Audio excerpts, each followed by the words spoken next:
കഴിവുറ്റ നടന്മാരാണ് നമ്മുടെ സായികുമാർ. അതുപോലെ തന്നെ കഴിവുറ്റ നടിയാണ് നമ്മുടെ ബിന്ദു പണിക്കർ. ഇവർ തമ്മിൽ എങ്ങനെ കല്യാണം കഴിച്ചു? ഒരു സുപ്രഭാതത്തിൽ ഇവരെ കല്യാണം കണ്ട് ആൾക്കാർ ഞെട്ടി, പ്രേക്ഷകർ ഞെട്ടി. എന്താണ് ഇവരെങ്ങനെ പ്രേമമാണോ അതെ കല്യാണം ആലോചിച്ച് ചെന്ന് കല്യാണം കഴിച്ചതാണോ എന്നുള്ളതാണ് സംശയം. എന്തായാലും നമുക്ക് ആ സംശയം ഒന്ന് തീർത്തു കൊടുക്കാം, അതല്ല നല്ലത്. സായികുമാർ എന്ന് വെച്ചിട്ടുണ്ടെങ്കിൽ കൊട്ടാരക്കര ശ്രീധരൻ നായരുടെ മകനാണ്. ശരിക്കും പറഞ്ഞു കഴിഞ്ഞാൽ പാരമ്പര്യമായിട്ട് അഭിനയ കുടുംബത്തിലെ ഒരു കാർന്നവർ ഉള്ള വീട്ടിലെ മകനാണ്. അപ്പോൾ അതുകൊണ്ട് പിന്നെ അഭിനയത്തിൻ്റെ കാര്യത്തിൽ പറയണ്ടല്ലോ, ഗംഭീര അഭിനയമാണ്. മൂപ്പര് വില്ലനായി അഭിനയിച്ചാണ് എനിക്ക് ഇഷ്ടപ്പെടാത്തത്. മൂപ്പര് നായകനായിട്ട് പോകേണ്ട ഒരു വ്യക്തി ആയിരുന്നു. പക്ഷെ എന്തുകൊണ്ടോ അദ്ദേഹത്തിന് ചാൻസുകളില്ലാണ്ടോ അല്ലെങ്കിൽ വില്ലൻ കണ്ണുകളുള്ള കാരണം വില്ലനാക്കിയതാണോ എന്ന് പറയാം, ഒന്ന് അവിടെ ഇരിക്കട്ടെ, അതല്ല നമ്മുടെ വിഷയം. എങ്ങനെ ബിന്ദു പണിക്കരെ കല്യാണം കഴിച്ചു? അതേ സ്ഥാനത്ത് സായികുമാറിന് കല്യാണം കഴിച്ച് അതിലൊരു മകളും ഉണ്ട്. ആ മകളിപ്പോൾ സീരിയലിൽ അഭിനയിക്കുന്നുണ്ട്.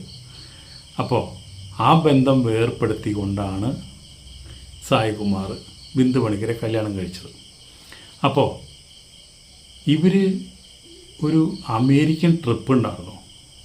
ആ അമേരിക്കൻ ട്രിപ്പ് കഴിഞ്ഞ് വന്ന് കുറേ നാൾ കഴിഞ്ഞതിന് ശേഷമാണ് സായികുമാറും കുടുംബവും സായികുമാറിൻ്റെ ഫ്രണ്ട്സൊക്കെ കൂടിയിട്ട് ബിന്ദു പണിക്കരെ വീട്ടിൽ പെണ്ണാലോചിച്ച് ചെന്നു എന്നാണ് ബിന്ദു പണിക്കർ പറയുന്നത്.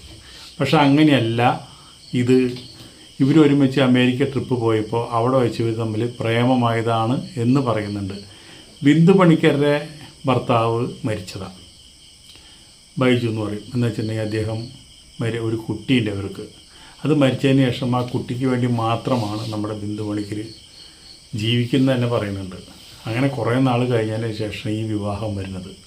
ഈ വിവാഹം കഴിച്ചോട് കൂടിയിട്ട് എന്തുണ്ടായി? സായികുമാറിൻ്റെ ആദ്യത്തെ ഭാര്യ രംഗത്ത് വരുന്നു. രംഗത്ത് വന്നിട്ട് പറഞ്ഞു, എൻ്റെ ജീവിതം നശിപ്പിച്ചത് ബിന്ദു പണിക്കരാണ്. വല്ല കാര്യമുണ്ട്? അതുകൊണ്ട് അങ്ങനെ പറയേണ്ട കാര്യം തന്നെയില്ല.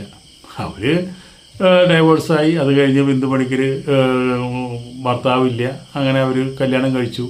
ഇപ്പോൾ അവർ സുഖമായി ജീവിക്കുന്നത്. ഇനിയിപ്പോൾ അവർ പ്രേമിച്ചാലും കുഴപ്പമില്ല, പ്രേമിച്ചില്ലെങ്കിലും കുഴപ്പമില്ല. ബിന്ദു പണിക്കരുടെ ഒരു മകളുണ്ട്. ആ മകളെ പൊന്നു പോലെ സായികുമാർ നോക്കുന്നുണ്ട്. സായികുമാറിൻ്റെ മോളാന്ന് വെച്ചിട്ടുണ്ടെങ്കിൽ സായികുമാറിനെ തിരിഞ്ഞ് നോക്കുന്നില്ല. കിട്ടിയോടത്തൊക്കെ വെച്ച് ചീത്ത പറഞ്ഞ് തോന്നുന്നുണ്ട്. അവർ തമ്മിൽ അത്ര അങ്ങോട്ട് സുഹൃത്തിലല്ല, കല്യാണം പോലും അറിയിച്ചില്ല എന്നാണ് പറയണത്. അപ്പോൾ അതുകൊണ്ട് അങ്ങനെയാണ് സായികുമാറിൻ്റെ കല്യാണം കഴിഞ്ഞത്. പ്രേമമായാലും കുഴപ്പമില്ല, അവർ നന്നായി ജീവിച്ചു പോകുന്നുണ്ട്. നല്ല കാര്യമല്ലേ?